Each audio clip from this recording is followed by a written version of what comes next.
Sirens wailed relentlessly outside Grady Memorial, but inside Chief Administrator Arthur Pendleton was busy terminating a lowly temp nurse for breaking his rigid protocols.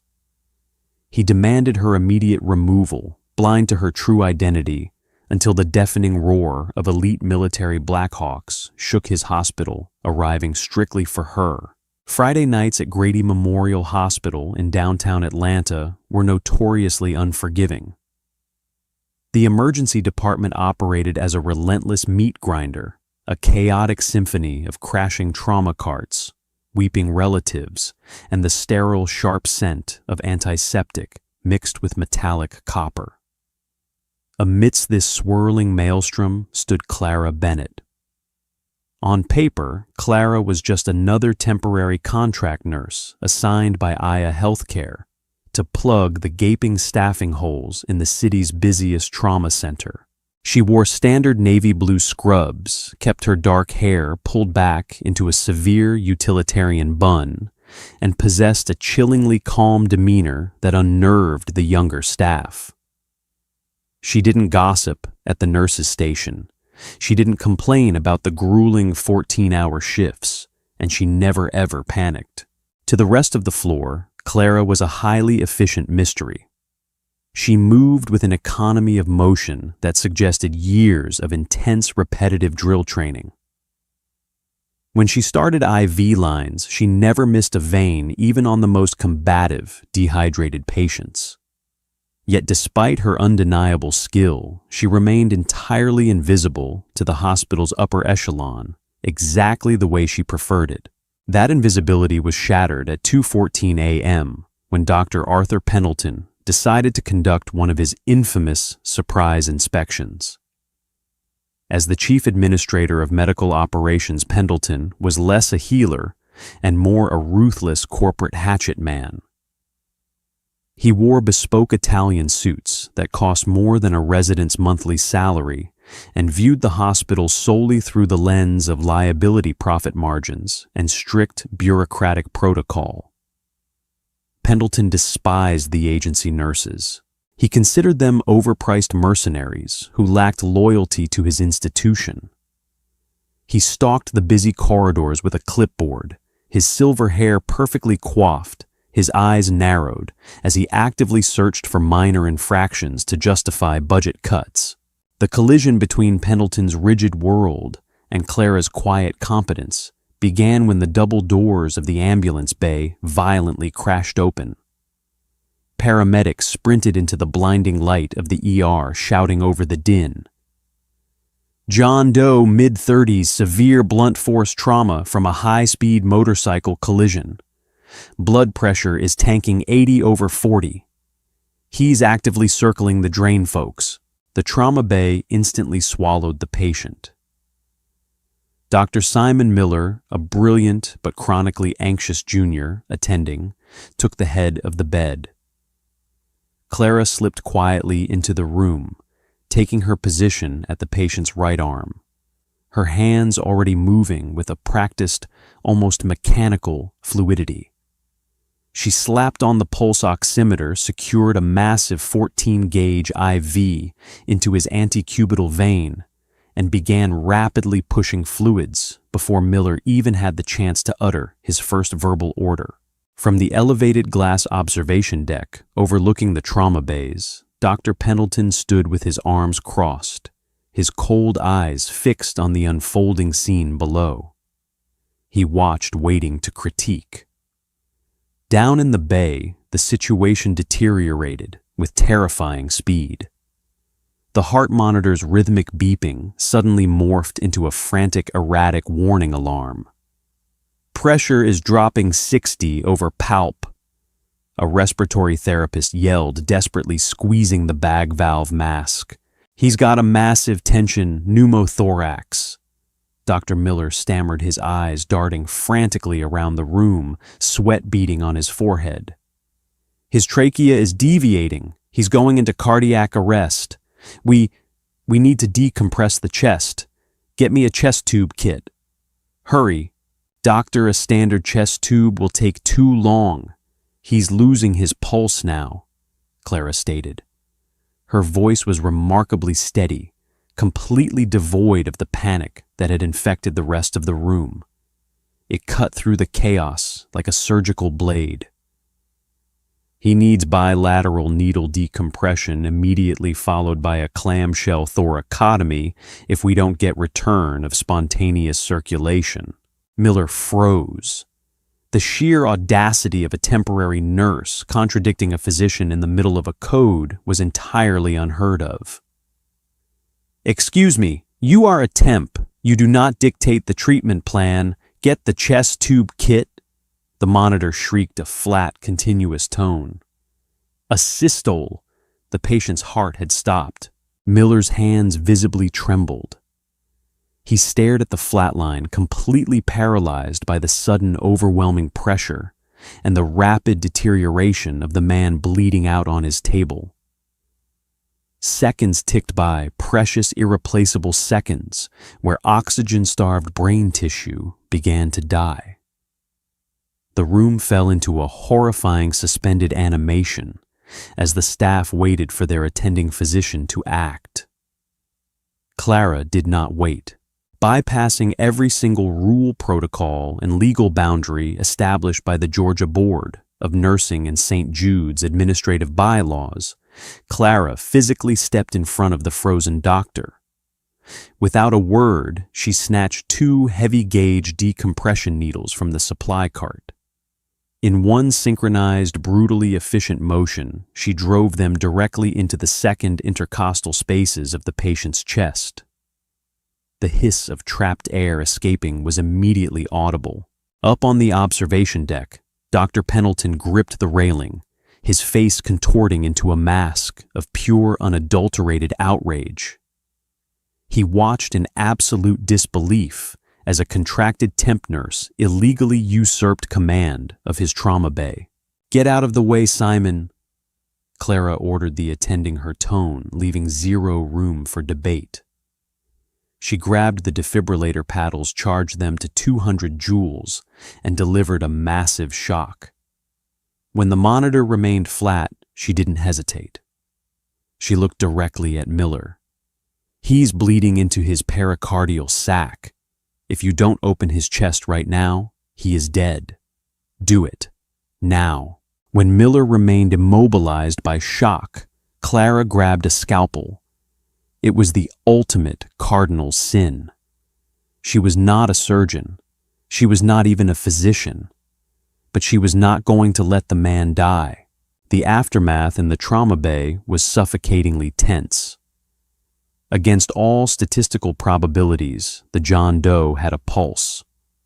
Clara's violently unorthodox, entirely illegal intervention had stabilized the patient just long enough for the actual trauma surgical team to finally arrive and whisk him away to the operating room. Clara stood by the stainless steel sink, calmly washing the blood from her hands. She methodically scrubbed under her fingernails, her expression completely unreadable.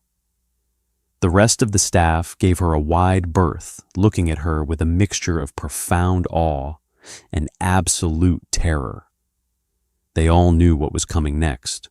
The heavy door to the bay swung open with enough force to crack the drywall. Dr. Arthur Pendleton stormed in his face, flushed a dangerous mottled purple. The veins in his neck stood out like thick cords. He marched directly up to Clara, ignoring the junior attending, who was still slumped against the wall in a state of clinical shock. "You," Pendleton hissed, pointing a trembling manicured finger inches from Clara's face. "My office, right now." Clara methodically dried her hands with a rough paper towel, tossed it into the biohazard bin, and finally met the chief administrator's furious gaze. She didn't flinch. "I need to finish my charting for the handover, Dr. Pendleton." "You don't have a handover!" Pendleton roared, his voice echoing off the ceramic tiles, silencing the entire emergency department. "You are finished. Do you have any microscopic idea of the liability you just exposed this hospital to practicing medicine without a license, assault on a patient?" "You are going to jail, Ms. Bennett." "My office. Now." 10 minutes later, Clara sat in a plush leather chair in Pendleton's expansive mahogany-paneled corner office on the top floor. The massive floor-to-ceiling windows offered a breathtaking panoramic view of the glittering Atlanta skyline, but the atmosphere inside the room was venomous. Pendleton paced frantically behind his massive desk, furiously typing on his smartphone. "I am currently on the phone with the hospital's legal counsel, the state nursing board, and Aya Healthcare. You are not only fired, you are radioactive. You will never so much as look at a Band-Aid in a professional capacity ever again." Clara sat with perfect posture, her hands folded neatly in her lap. The patient was suffering from a massive tension pneumothorax, leading to traumatic arrest, followed by cardiac tamponade. Dr. Miller was experiencing an acute stress response and was completely incapable of performing the necessary life-saving intervention. I took the necessary steps to preserve the patient's life. The patient is currently alive. "I don't care if you cured cancer with a butter knife." Pendleton slammed his fists onto his desk, leaning over to glare at her. "We have protocols. We have chains of command. You are a temporary hourly employee, a replaceable cog in a very expensive, highly calibrated machine. You do not make executive medical decisions. Do you understand the multi-million-dollar lawsuit you just invited through my front doors?" Clara briefly glanced out the window, looking toward the dark night sky. She checked the cheap, rugged Casio watch on her wrist. 3:10 a.m. "You might want to reconsider calling the state board just yet, Arthur." Pendleton looked as though he had been physically struck. "Excuse me, you do not address me by my first name. You are a nobody, a reckless, arrogant liability. I'm having security escort you off the premises like the criminal you are." He aggressively jabbed a button on his desk phone. "Security, this is Chief Pendleton. Send 2 guards up to the administrative suite immediately to physically remove a terminated employee." He hung up a cruel, satisfied smirk playing on his lips. "You can pack your locker under supervision. Then you are going to wait on the sidewalk for the police." Clara sighed, a sound of genuine exhaustion rather than fear. She slowly stood up from the leather chair, smoothing out the wrinkles in her cheap scrubs. "I warned you. I really tried to keep this quiet. I just wanted to do my civilian rotation in peace." Pendleton scoffed loudly. "Civilian rotation? What kind of delusional nonsense are you babbling about?" Before Clara could answer, a strange, low vibration began to emanate through the floorboards. At first, Pendleton dismissed it as the distant rumble of the city subway system, or a heavy freight truck on the interstate below. But the vibration rapidly intensified. The hot coffee in Pendleton's porcelain mug began to violently ripple, spilling over the sides and staining his pristine desk blotter. The low rumble quickly escalated into a deafening, percussive roar that rattled the heavy glass panes of the office windows. The framed medical degrees on Pendleton's wall began to shake, one of them completely detaching and crashing to the floor in a shower of broken glass. "What in the world is happening?" Pendleton shouted over the sudden, overwhelming noise rushing toward the window. Suddenly, the glittering city lights outside the window were completely eclipsed. A massive, terrifying shadow descended over the hospital's top floor. Pendleton watched in sheer, wide-eyed horror as the sleek, matte black fuselage of a heavily modified MH-60M Black Hawk helicopter hovered mere feet from his office window, the downwash from its massive rotors violently shaking the entire administrative wing. And it wasn't alone. A second identical Black Hawk flared out, setting down hard on the hospital's restricted VIP helipad situated directly above them. These weren't standard medevac choppers. There were no bright red crosses or hospital logos. They were painted completely pitch black, armed with advanced radar arrays and bearing the faint ominous stenciling of the 161st Special Operations Aviation Regiment, the legendary Night Stalkers. The office door violently burst open. It wasn't the two hospital security guards Pendleton had requested. Instead, 4 heavily armored military operators in full tactical gear carrying suppressed carbines stepped into the room. Pendleton backed away from the window, his face entirely drained of color, his jaw hanging completely slack. He looked back and forth between the armed commandos and the temp nurse he had just fired. The lead operator, wearing the oak leaf of a major on his tactical vest, entirely ignored the terrified chief administrator. He snapped to attention, looked directly at the unassuming nurse in the cheap scrubs, and saluted. Colonel Bennett, the major, shouted over the rhythmic thumping of the helicopter rotors above. "Sorry to interrupt your civilian leave, ma'am, but Joint Special Operations Command needs you.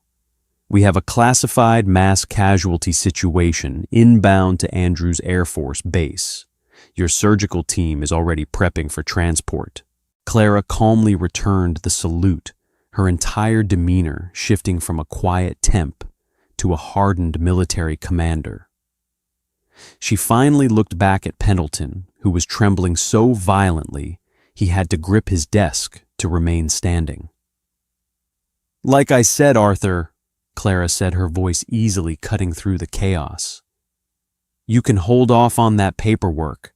Stunned silence descended upon the luxurious administrative office, broken only by the rhythmic, deafening thud of the Black Hawk helicopter rotors slicing through the humid Atlanta air just outside the shattered window.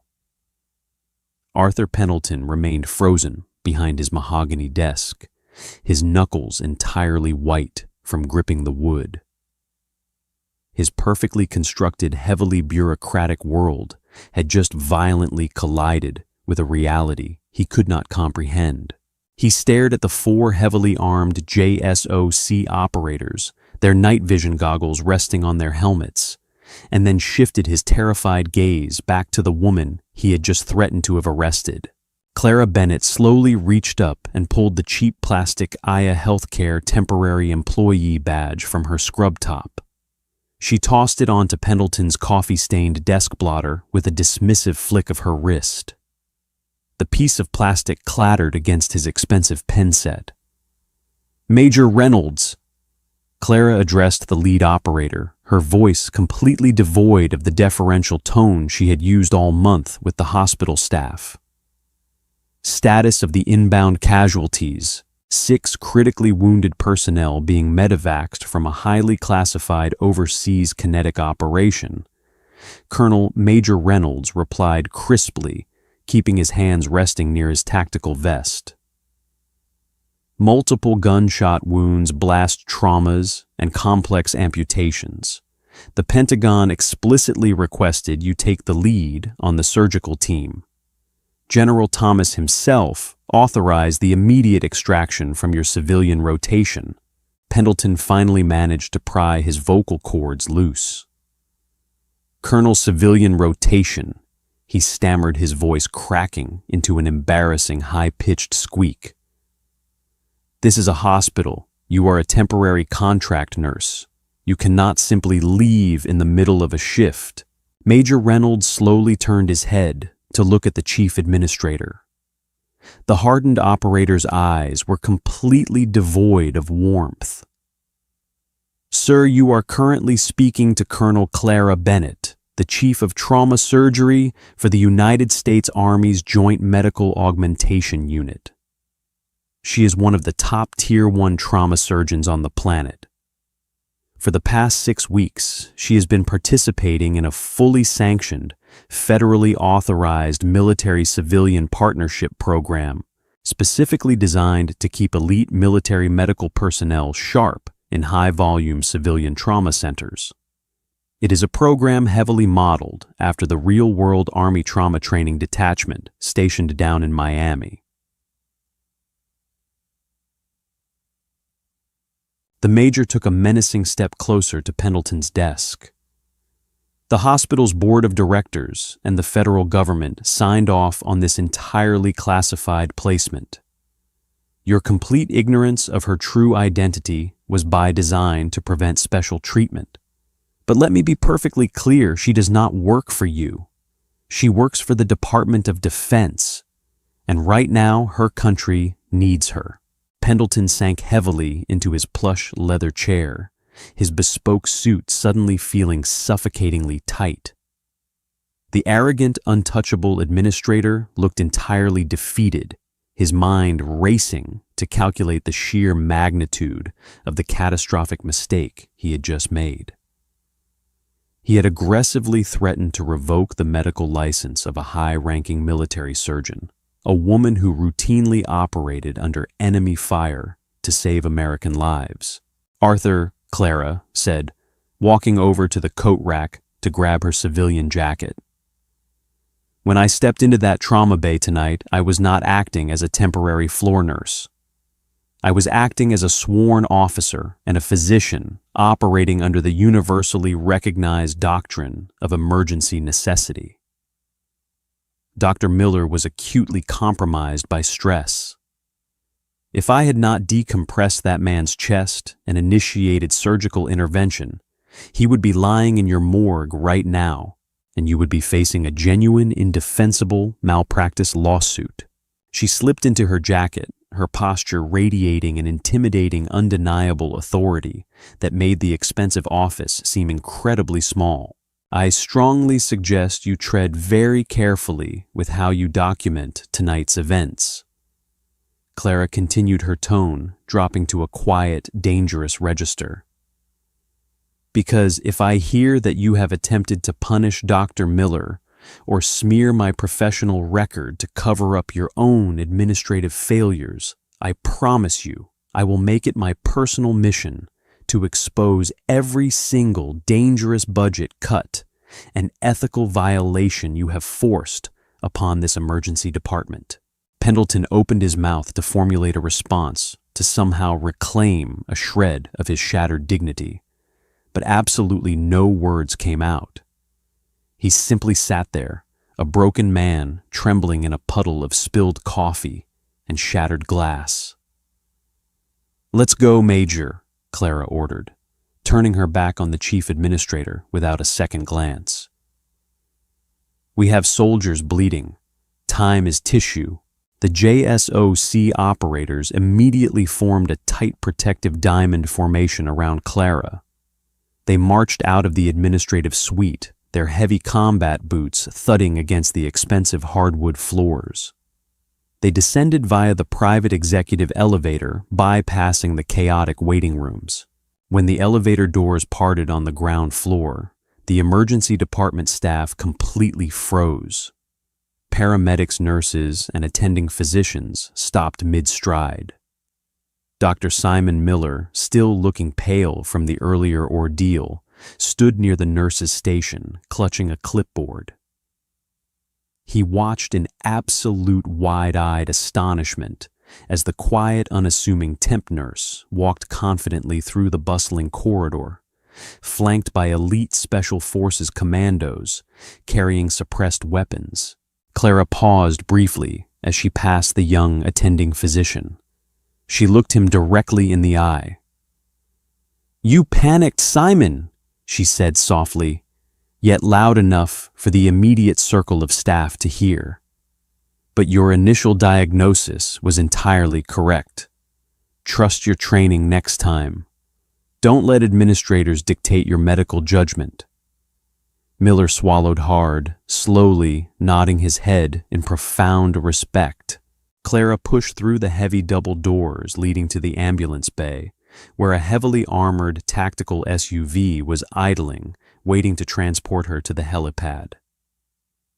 As the heavy doors swung shut behind her, the entire ER erupted into furious, disbelieving whispers. The legend of the mysterious temp nurse was already being cemented into Grady Memorial's history. Hours later, as the morning sunlight struggled to penetrate the heavy smog hanging over the Atlanta skyline, Arthur Pendleton was desperately attempting to salvage his rapidly disintegrating career. He sat in his ruined office, rapidly drafting a heavily redacted, entirely falsified incident report regarding the events of the previous night. He intended to frame the entire situation as a massive federal overreach painting, Clara's life-saving actions as a dangerous, rogue breach of hospital protocol. He was determined to protect his ego and his lucrative administrative bonuses regardless of the truth. However, Pendleton's frantic damage control was brutally interrupted by the harsh ringing of his desk phone.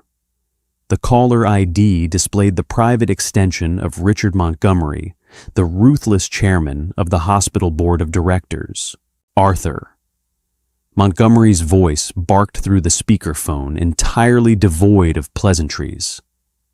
"Get down to the main executive boardroom immediately. We have a massive, unprecedented crisis on our hands, and the Department of Justice is currently waiting for you." Pendleton felt a cold, sickening knot form deep in his stomach. He smoothed his wrinkled suit jacket, grabbed his fabricated incident report, and rushed down to the boardroom. When he pushed open the heavy oak doors, the sight before him made his blood run completely cold. The entire board of directors was seated around the massive conference table, their faces grim and unyielding. Sitting at the head of the table were two individuals in sharp, dark suits displaying the unmistakable badges of the Federal Bureau of Investigation, alongside a senior official from the Department of Justice. "Ah, Arthur," Montgomery said, his voice dripping with pure venom. "Please take a seat. We have a rather terrifying development regarding the John Doe patient your temporary nurse saved in Trauma Bay 3 last night." Pendleton cautiously took a seat at the far end of the table, his hands visibly shaking. "Richard, I was just drafting the report. That nurse was a rogue actor, a massive liability." "Shut your mouth, Arthur," Montgomery snapped, slamming his hand onto the table. "That so-called rogue nurse was Colonel Clara Bennett, a highly decorated military surgeon. And she just saved this hospital from being completely dismantled by the federal government." The lead FBI agent leaned forward, fixing Pendleton with an icy, calculating stare. "Mr. Pendleton, the man brought in last night was not a random motorcycle crash victim. His name is Special Agent David Carter. He is one of our top deep-cover operatives, currently embedded in a massive multi-state fentanyl distribution ring. He was intentionally run off the road by cartel enforcers who had blown his cover." Pendleton's jaw dropped. The room began to violently spin. Agent Carter had critical encrypted intelligence physically stored on a flash drive, hidden in his boot intelligence necessary to take down the entire syndicate. The DOJ official added coldly. "If he had died on your table last night because you were too busy worrying about liability protocols to allow a life-saving procedure, that intelligence would have been lost, and dozens of federal agents would currently be in lethal jeopardy." "I had no idea," Pendleton whispered, sweat pouring down his face. "Protocol dictates—" "Your protocols are a lethal joke, Arthur," Montgomery roared. "We reviewed the security footage from the observation deck. You stood there and actively tried to stop Colonel Bennett from saving a federal agent's life. Because she was a temp, you threatened to have a Tier 1 military surgeon arrested for doing exactly what your junior staff was entirely too terrified to do." The FBI agent slid a thick manila folder across the polished wooden table. "Furthermore, Mr. Pendleton, Agent Carter, was investigating a secondary angle. The cartel was utilizing stolen medical supplies from this very hospital to cut their product. Supplies that went completely missing under your direct administrative supervision, because you slashed the security budget to inflate your end-of-year executive bonus. Pendleton stared at the folder as if it were a live grenade. The realization hit him with the force of a freight train. He hadn't just fired a military hero. He had actively impeded a massive federal investigation while simultaneously running a dangerously negligent facility. "You are terminated, Arthur." Montgomery stated, his voice completely devoid of any sympathy. "Effective immediately. Security is waiting outside to escort you from the premises. The board is full